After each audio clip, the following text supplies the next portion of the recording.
Good morning.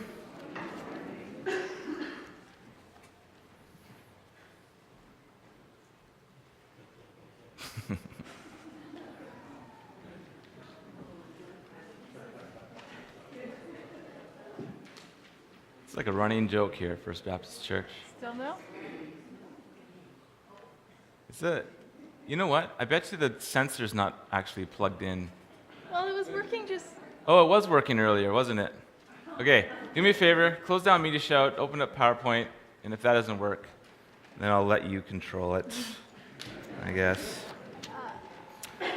Okay,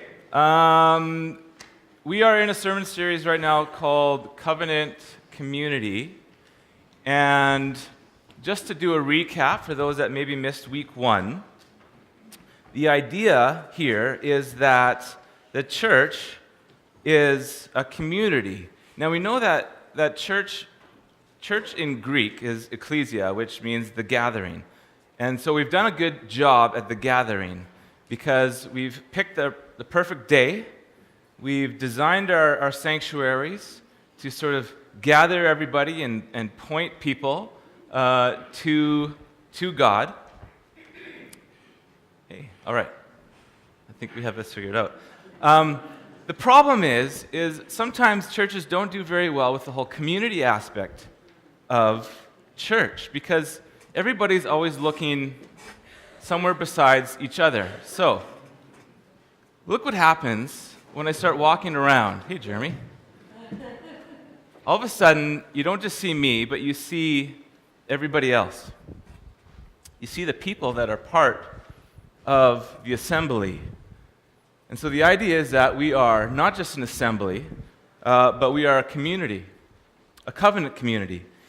And I read Acts chapter 2. Let's see if we have it here. Stop! Wasn't me. Okay. Acts chapter 2, starting in verses 44, it says, "All the believers were together and had everything in common. They sold property and possessions to give to anyone who had need. Every day they continued to meet together in the temple courts. They broke bread in their homes and ate together with glad and sincere hearts, praising God and enjoying the favor of all the people. And the Lord added to their number daily those who were being saved." And I also talked in week 1 about how sometimes churches will look back and read Acts chapter 2 and look for examples of how to create community. And I challenged that idea, and I said, I totally forgot to advance that for you. The idea, though, is that this community here were doing all these things. They were doing church because they were a community, not because they had some kind of formula for it, right? They were a community. So we talked also about 2 types of community. The idea that we've got a convenient type community, that a kind of community that's non-committal, it's self-serving, and it's not wrong. Like, convenient community is not wrong community, because I don't really feel bad about running to the convenience store to grab something because we need milk or eggs or something, but it's not real community. And the other type of community is covenant community, where it's a serving community, a committed community, an eternal community, one that is united. And so at the end of that sermon, I asked, what kind of community do you want to be? And it's the other slide. Hey, Chandel, I'm going to let you advance it, okay? I'm going to turn this off and go ahead to the next slide. The next one? Yeah. Okay. What kind of community do you want to be? And the obvious answer, right? And hopefully you won't feel like I was trying to manipulate into this answer. But the typical answer of people that go to church would be, well, I want covenant community. Who wouldn't want covenant community? But I want to point out the fact that there may actually be some here that aren't actually interested in covenant community. Because maybe you've been burned in your past. And maybe there's some unresolved conflict, or maybe you're just tired. Or maybe even First Baptist Church has done something where you're feeling like it's not really a community that I want to fully engage in. And honestly, I can't actually blame you. Because I don't think that church in general, or even First Baptist Church, has done that great a job at fostering covenant community. Now, for those that may not want covenant community, and even in some cases you kind of wish you did want it, but you don't, everybody could agree, I think, that you would want at least covenant culture. So, covenant culture is something a little bit different than covenant community. And let me explain. Covenant we've already discussed at length. Culture is something that every community fosters. And so we'll see if my video works, Neil, if we got the volume up on that. I don't know. Probably won't.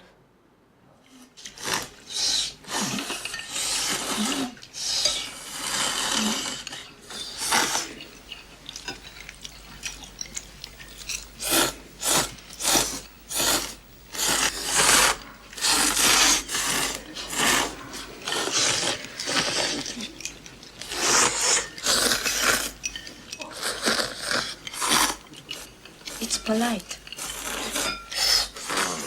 It's okay.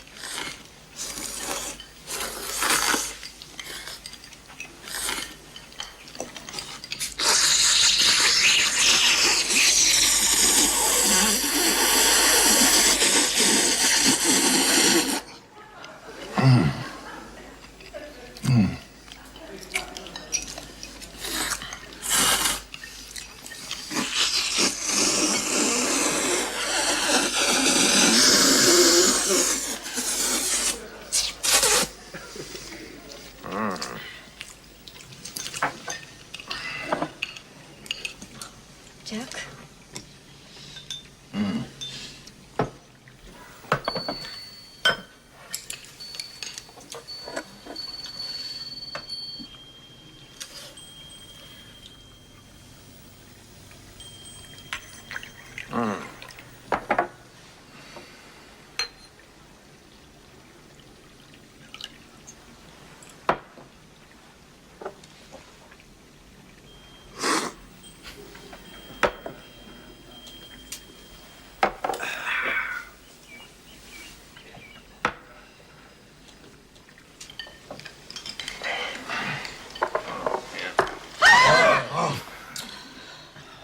What?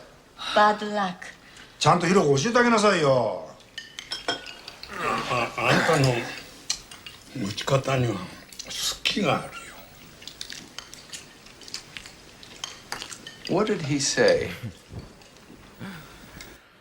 Okay. I'm guessing, Ruth, you loved that movie. Did you love that movie? The idea here is that every community, every society has a culture, and often different cultures. And so here we have an example of the Japanese culture. And some people actually might think that this is like overplaying it, but this is all true.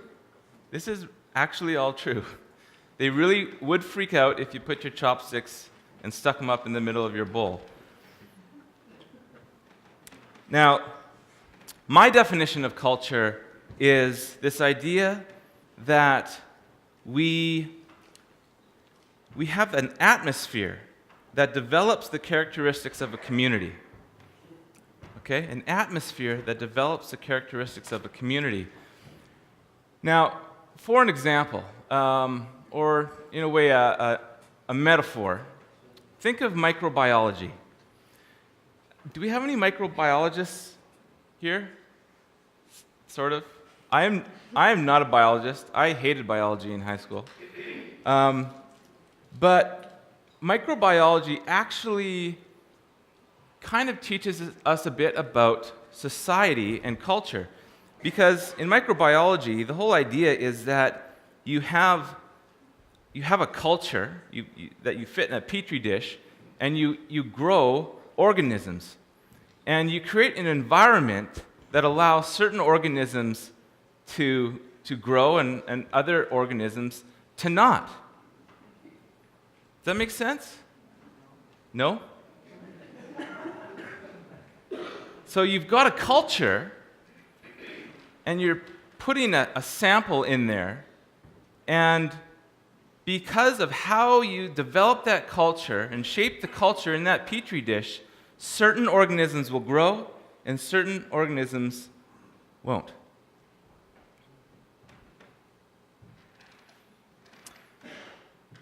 If we think of it as on a bigger scale, if we think of it as in society, a society's culture allows certain attributes to flourish and other attributes to not.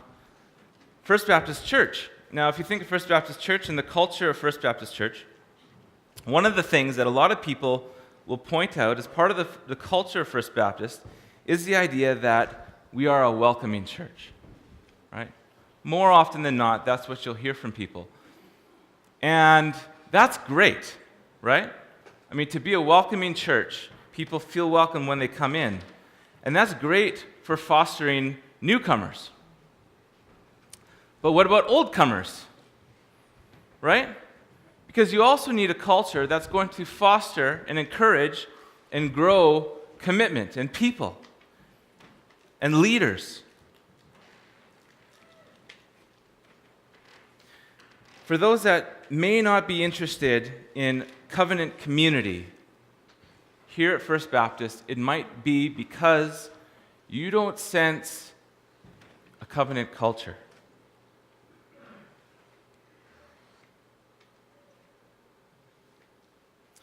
Culture is something that we design, right? Thanksgiving. Thanksgiving is designed by our society. It's a reminder of our blessings. It's a reminder, a way of helping us to be thankful for what we have, to celebrate the bountiness. It is designed to remind us of that. Christmas, designed to remind us of the birth of Christ, to remind us of the goodwill of humanity. Valentine's Day, a reminder that husbands need to be romantic to their wives. The unfortunate thing is that these events only happen once a year, so we tend to spend all of our energy on that one day and forget about the rest of the year, right? We really should be thankful every day. We really should be attempting to be romantic to our wives, well, like once a month at least. Anyways, you get the idea. Culture is something we design. The Jewish culture, when you think of all the festivals that they had, were designed to point people back to God, to point people to the covenant relationship that they had with God. A professor at Carey, that Wayne would know, that I never had the privilege of having, but explains culture this way. You design an environment in which particular values thrive and counter values wither. You see? It's just like in microbiology. You create a culture, and that culture inspires certain behaviors and characteristics, and it squashes others. The problem, though, is that those values that you are fostering or not fostering can be negative or positive, right?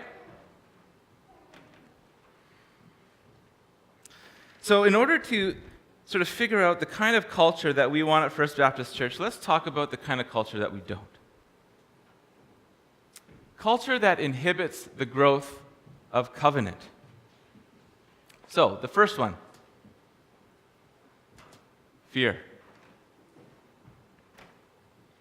Fear can be good, right? We have this innate sort of fight or flight thing that happens when we run into a fearful situation because we want to live, we want to be preserved. I reflect on this horrible bear attack that just happened this past week. It happens to be the father of one of my son's friends, and they were out camping, and this bear, unprovoked, went in and dragged this guy out and started mauling him. And I can't imagine the kind of pandemonium that went on inside that tent at this point, and the fear. But everybody in that tent, I don't think would say fear was a bad thing because it pushed people into action. It got people to get out of harm's way. It caused one person to actually shoot the bear. But fear is funny because it's a bit of a double-edged sword.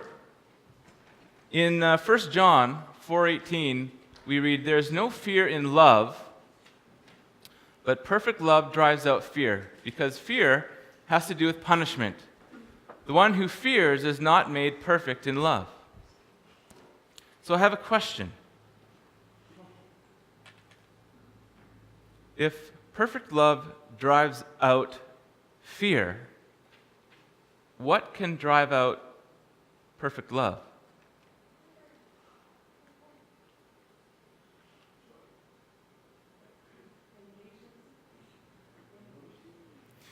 If perfect love drives out fear, fear drives out perfect love. See how that works? Fear doesn't allow us to foster the kind of love and grace that God wants for our communities. If we cultivate a culture of fear, we leave no room to cultivate love. And church, unfortunately, man, I feel like I'm being really hard on church today, but church has misused fear. It's interesting. The young adults just had a study this past week on the fear of God and how to hold that in proper perspective. I think the church, in a way, has used fear. Not necessarily for ill intent. I mean, the church wants to save people. But I feel like the church has also used fear in order to control people. And when we start using fear to control people, we don't allow for a love relationship. I think of my poor departed, rest his soul, dog named Bruno. And I remember often he would run away. And I would be very upset with him. And he would sometimes waddle back, and he would be afraid of me, and he would run into the backyard, and I would call him over, and I'd be like, "Bruno, come here! Right now!" And I would be baffled as to why he wouldn't want to come, because I'm being serious, right? I mean, we do the same thing with our children, right? "Stop that right now, or else!" And eventually they grow up and they're like, "Or else what?" Right? And so we use fear to control. And when we use fear to control, we no longer have the ability to use love to influence. You see the difference?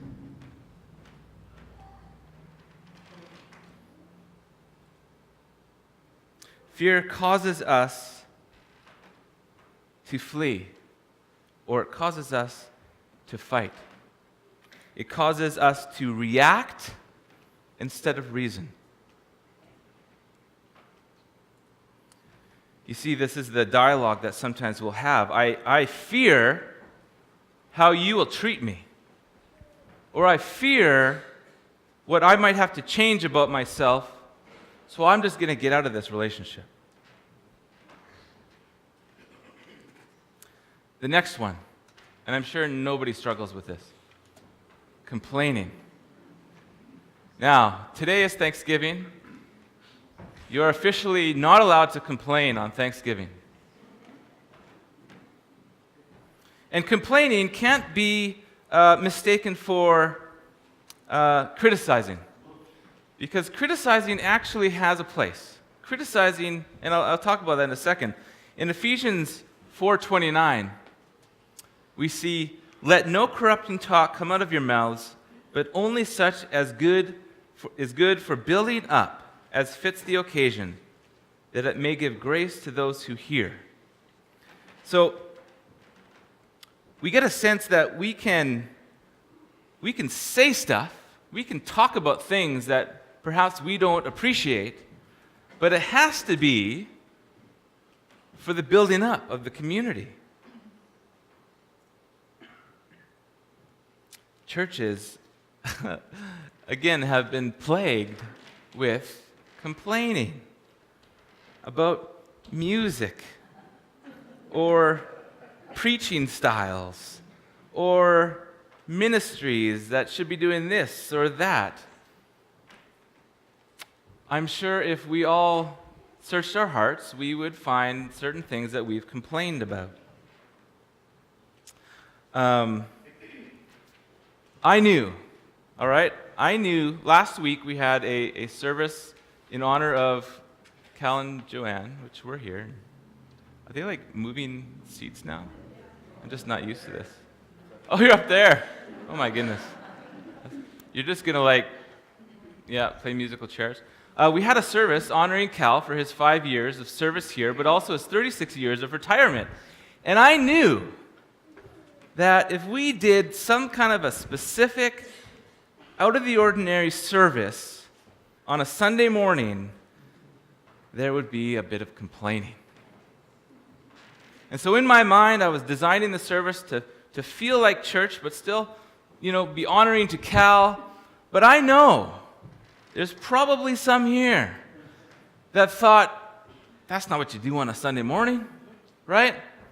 That's just strictly for worshiping God. We should have done that in an evening thing or some kind of a different kind of a celebration. That's complaining. Because complaining doesn't do anything good for the community. This is how it works, right? Some person gets upset, complains to their friend. And then the friend, who may not agree with the complaint, will be like, well, I didn't think that. And then they'll go off and talk about that to a friend and complain about how this friend is complaining. And you see the cycle that happens with complaining. I don't mind criticism. In fact, if you ask Cal, I constantly ask him to criticize me more because I want to get better. I want to be better. I want this church to be more and more and continually getting healthier and healthier. And the only way to do that sometimes is by criticizing. But criticizing is for the building up.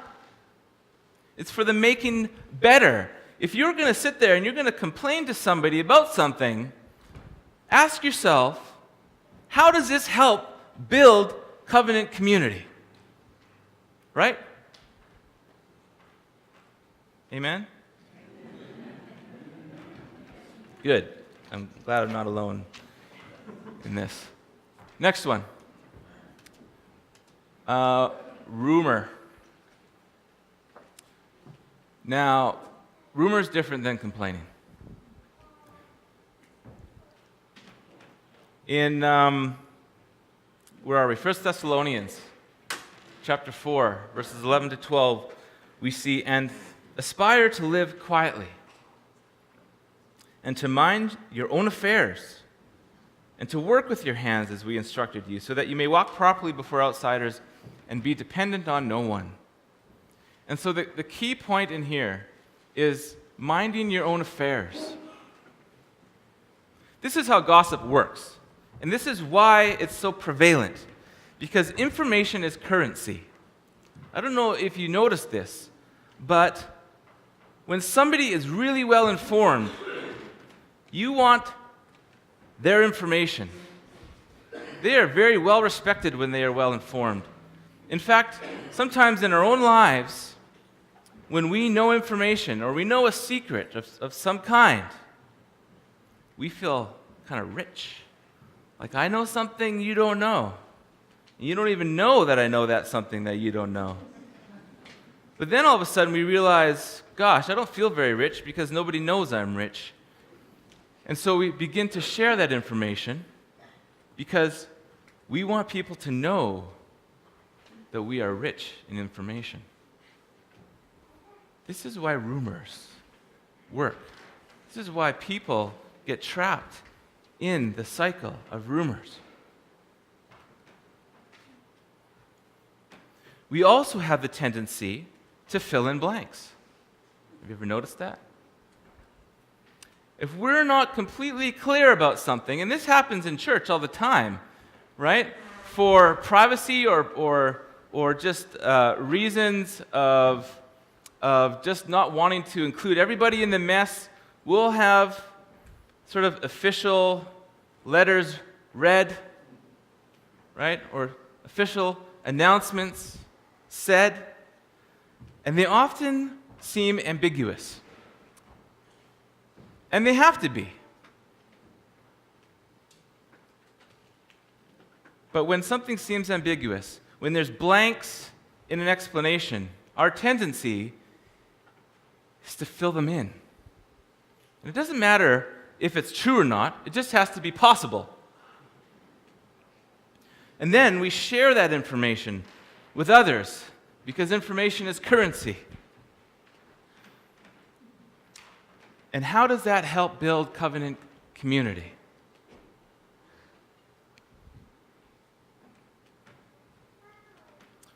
Last one.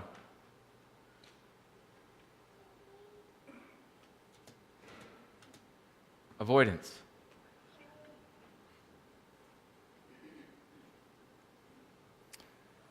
Matthew 5, chapter 23 to 24 says, "So if you are offering your gift at the altar, and there remember that your brother has something against you, leave your gift there before the altar and go. First be reconciled to your brother, and then come and offer your gift." Now, often we will think of this sort of in ancient times because we don't really bring a gift to an altar. And so sometimes we'll just even take that out of our mind. That's not really for us. But this is what it looks like, okay?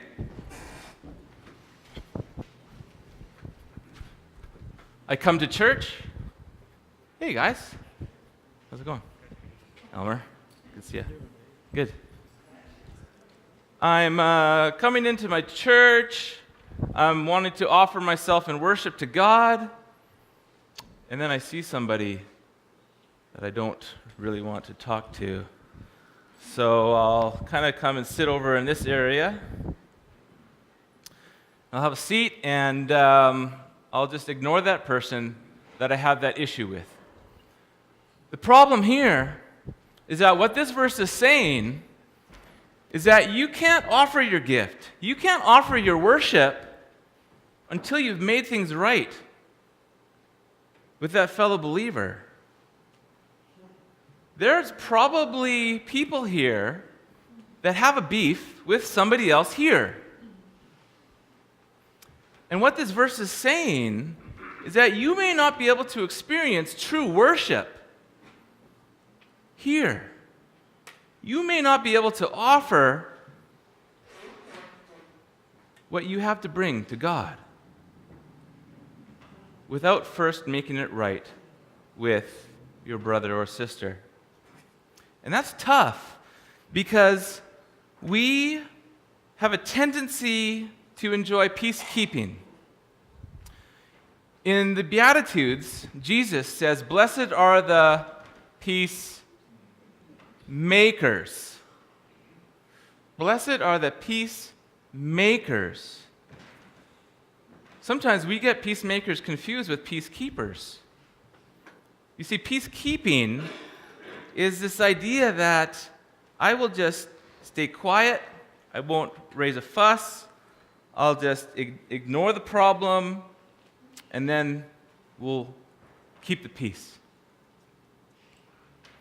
But Jesus says, blessed are the peacemakers. And it is specific here, peacemakers. In fact, I looked up the definition of the Greek word, and you know what it said? Peacemaker.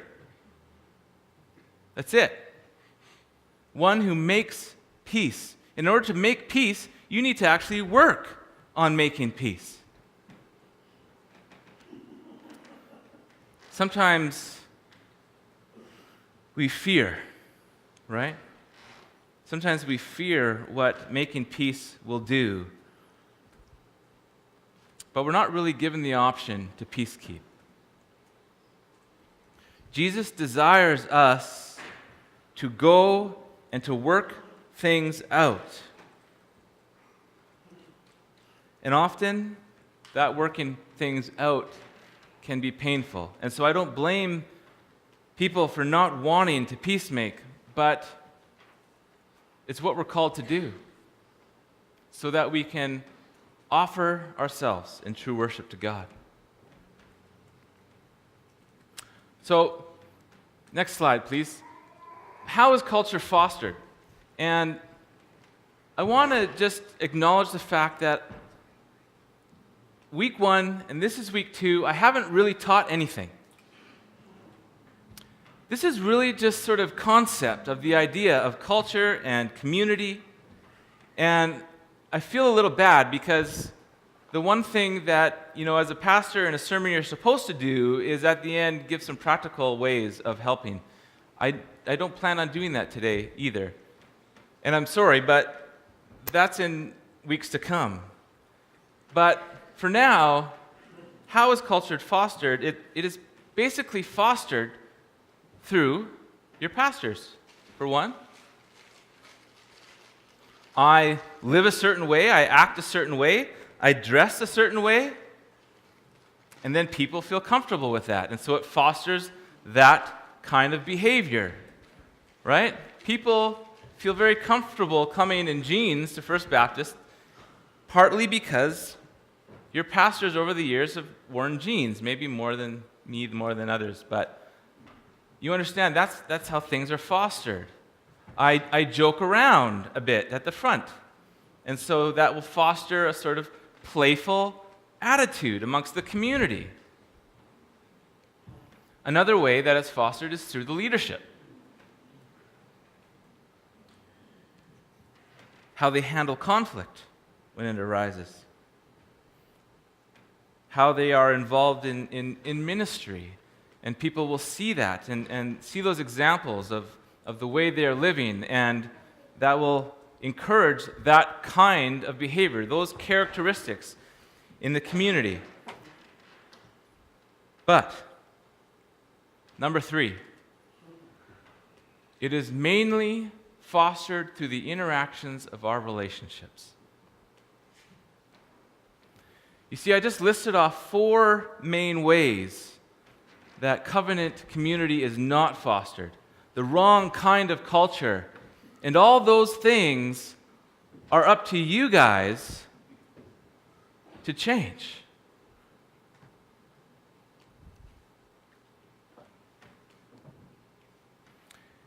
It's what makes Romans 12, 1-18 so significant. And I don't have the scripture, but I just want you to listen. Okay, this is Paul. He says, therefore I urge you. All right? That means really listen. Brothers and sisters, in view of God's mercy, to offer your bodies as a living sacrifice, holy and pleasing to God. This is your true and proper worship. Do not conform to the pattern of this world or the culture of that world, but be transformed by the renewing of your mind. For by the grace given me, I say to every one of you, do not think of yourself more highly than you ought, but rather think of yourself with sober judgment, in accordance with the faith God has distributed to each of you. For just as each of us has one body with many members, and these members do not all have the same function, so in Christ, though many, form one body, and each member belongs to all the others. It's talking about covenant community. Love must be sincere. Hate what is evil. Cling to what is good. Be devoted to one another in love. Honor one another above yourselves. Never be lacking in zeal, but keep your spiritual fervor serving the Lord. Be joyful in hope, patient in affliction, faithful in prayer. Share with the Lord's people who are in need. Practice hospitality. These are just all the things that we need to be doing in order to create the culture that will foster the kind of community that we desire. Bless those who persecute you. Bless and do not curse. Rejoice with those who rejoice. Mourn with those who mourn. Live in harmony with one another. Unity. Do not be proud, but be willing to associate with people of low position. Do not be conceited. Do not repay evil for evil, but be careful to do what is right in the eyes of everyone. And listen to this. This is key. If it is possible, as far as it depends on you, live at peace with everyone. If it is possible, as far as it depends on you. And in the weeks to come, we're going to be sort of delving into that. It's really an understanding to cultivate covenant community. It starts with each and every single one of the people here and how you choose to live your life. So when I say, what kind of culture are we fostering? When I say we, I mean me. I mean the leadership of First Baptist, and I mean all of you. Because we have the ability to bring out the best and the worst in each other.